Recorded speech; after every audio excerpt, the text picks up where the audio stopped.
What is the origin story of PPR fantasy football scoring? Have you ever wondered how the points per reception scoring system came to be in fantasy football?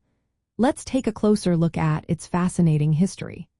The points per reception scoring system, often referred to as PPR, emerged as a response to traditional scoring formats that primarily favored running backs. In the early days of fantasy football, scoring was mainly based on yardage and touchdowns. This meant that wide receivers and tight ends were often undervalued since their contributions through receptions were not rewarded. The PPR format was created by a fantasy football enthusiast who aimed to balance the value between running backs and receivers. The goal was to give credit for each reception, not just for the yards gained or touchdowns scored. This shift aimed to highlight the importance of wide receivers and tight ends, making their roles more significant in fantasy leagues. The introduction of PPR scoring in the early 2000s marked a turning point in fantasy football strategy. By awarding 1 point for each reception, players who caught many passes became much more valuable.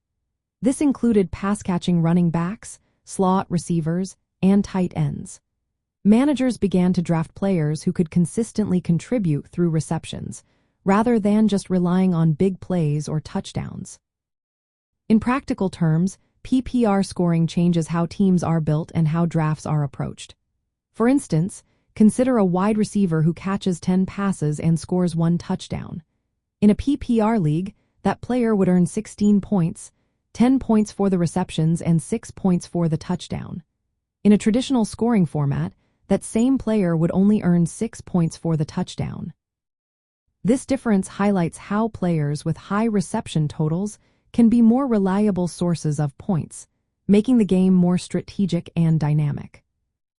Overall, PPR scoring was developed to create a more balanced and engaging fantasy football experience.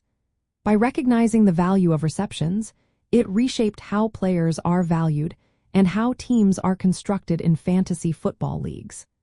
Understanding this scoring system can help you make better decisions during your draft and throughout the season.